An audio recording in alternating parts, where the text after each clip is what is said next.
दोस्तों, बॉलीवुड की गलियारों से एक ऐसी खबर निकल के आई है जिसको देखने के बाद तो मैं आप लोगों से यही बात कहना चाहूंगा कि भाई अपने ही दो फिल्मों के जंजाल में फंस गए हैं बॉलीवुड के रियल मेगा स्टार यानी कि गारंटी कुमार, खिलाड़ी कुमार, रिकॉर्ड कुमार यानी कि भाई स्पीडी कुमार, अक्षय कुमार। तो भैया कैसे अक्षय कुमार अपने ही दो फिल्मों के जंजाल में उलझ गए हैं, चलिए मैं आपको बताता हूं इस छोटे से रिपोर्ट के माध्यम से। हेलो फ्रेंड्स, मैं हूं नरेंद्र और मैं आपका एक बार फिर से स्वागत करता हूं हमारे चैनल यानी कि वायरल न्यूज जंक्शन में। तो दोस्तों, ये बात आप जानती हो कि अगर ये साल खिलाड़ी कुमार के लिए बॉक्स ऑफिस पर अच्छा रहता, उनकी जो फिल्में इस साल सिनेमा घरों में रिलीज हुई थी उन फिल्मों को अगर पब्लिक का अच्छा रिस्पॉन्स मिलता तो भाई खिलाड़ी कुमार की और भी कई सारी फिल्में इस साल सिनेमा घरों में रिलीज होती। लेकिन भाई जब इस साल खिलाड़ी कुमार की कुछ फिल्में बॉक्स ऑफिस पर आकर बुरी तरह से फ्लॉप हुई तो उसके बाद से ही खिलाड़ी कुमार की इस साल की बाकी फिल्मों को ढकेल दिया गया पीछे, यानी कि भैया 2025 में अब ये फिल्में सिनेमा घरों में रिलीज होंगी। उसमें से एक फिल्म को लेकर थोड़ी देर पहले ही मैंने आप लोगों को जानकारी दे दी है कि भाई स्काई फोर्स जो है वो 24 जनवरी को सिनेमा घरों में रिलीज होगी। अब इसके बाद भैया अक्षय कुमार के पास में दो फिल्में और हैं जो कि भैया पाइपलाइन में है, और भैया इन दोनों फिल्मों का जो रिलीज डेट है ना आपस में ही क्लैश कर रही है मेरे भाई, आपस में ही, यानी कि भैया खिलाड़ी कुमार के फिल्म से ही खिलाड़ी कुमार के फिल्म का मुकाबला होगा। और भाई दोनों फिल्मों का जो कॉन्सेप्ट है ना वो कोर्ट रूम ड्रामा वाला है मेरे भाई।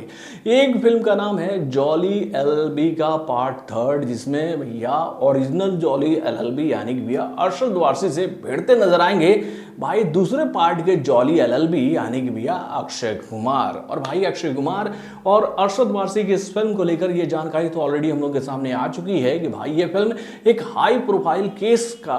कोर्ट रूम ड्रामा आप लोगों को दिखाएगी कि भैया उस हाई प्रोफाइल केस में आखिर में हुआ क्या था। इस फिल्म में भैया और भी जॉली एलएलबी के कई सारे कलाकारों को लाया जा रहा है जिन्होंने भैया जॉली एलएलबी को टॉप बनाया था मेरे भाई, उसमें शुक्ला साहब का भी नाम है। तो भाई इस फिल्म के डायरेक्टर तो हैं सुभाष कपूर, और भैया इस फिल्म को लेकर ये जानकारी तो पहले ही हम लोग के सामने आ गई थी कि भाई ये फिल्म 10 अप्रैल को सिनेमा घरों में रिलीज हो जाएगी। तो भाई सब कुछ अगर ओके था तो अचानक ही करण जौहर ने अपनी आने वाली अगली फिल्म की घोषणा ऐसे डेट पर क्यों कर दी कि भैया इस फिल्म के ही साथ उसका क्लैश हो रहा है, यानी कि भैया जॉली एलएलबी जब सिनेमा घरों में रिलीज होगी उससे ठीक 20 दिन बाद भैया अक्षय कुमार की वो फिल्म सिनेमा घरों में रिलीज होगी जो कि भैया सी शंकरन नायर के लाइफ के ऊपर में आधारित है, जो कि भाई आपको उस कहानी के सामने लेकर जाएगी कि भैया जब अंग्रेजों के द्वारा जलियांवाला बाग कांड किया गया था, यानी भैया जो नरसंहार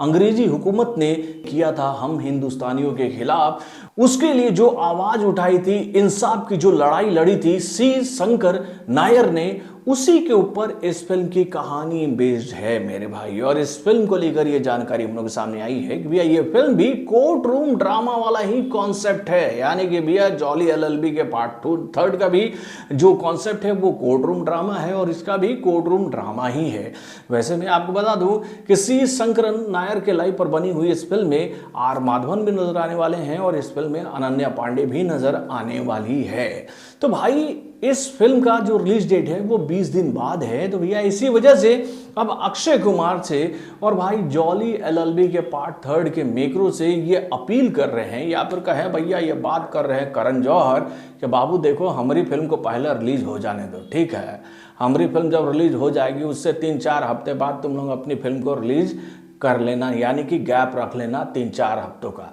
तो भैया यहाँ पर एक ही बात हमको समझ में नहीं आया है कि भाई अगर ये गुजारिश या फिर ये रिक्वेस्ट या फिर ये बातें करण जौहर ने जॉली एलएलबी के मेकरों से की है तो भाई 3 हफ्ते पहले ही तो आ रही है ना, 3 हफ्ते पहले ही तो आ रही है भैया जॉली एलएलबी का पार्ट थर्ड। तो भाई क्यों अपने उस फिल्म को लेकर घबराए हुए हैं करण जौहर? तो भैया करण जौहर ने ये बात बताया, लेकिन ये दो फिल्में आपस में टकराएंगी तो भैया नुकसान तो अक्षय कुमार का ही होगा, क्योंकि भैया दोनों फिल्मों का जो कॉन्सेप्ट है वो कोर्ट रूम ड्रामा वाला ही है। अब देखिए इस मसले पर क्या खबर हम लोग के सामने आती है, क्या इस फिल्म का रिलीज डेट बदलता है या फिर कुछ और होता है। जैसे कोई बड़ा अपडेट आएगा मैं आप लोगों को बताऊंगा। वैसे भैया अक्षय कुमार के पास इस वक्त पाइपलाइन में बहुत सारी फिल्में हैं मेरे भाई, वो कहाँ कहाँ एडजस्ट करेंगे भैया। अक्षय कुमार थोड़ा सा इधर थोड़ा सा लुझबुझिया आ गए हैं, जब उनका फिल्मा जब पीट रहा है ना उसके वजह से भैया वो थोड़ा सा फिल्मों को लेकर चिंतित हो गए हैं। तो हो सकता है कि वो गैप बढ़ाने के लिए दोनों प्रोड्यूसर्स को मना लेंगे, और ऐसा होना भी चाहिए, होना चाहिए ना। अपने कमेंट के माध्यम से हमें जरूर बताइएगा। तो बॉलीवुड से जुड़े और भी कई सारे खबरों को जानने के लिए हमारे चैनल यानी कि वारन जंक्शन को सब्सक्राइब करना ना भूलिएगा और हमारे अपडेट्स को जानने के लिए बेल आइकन को जरूर दबाइएगा।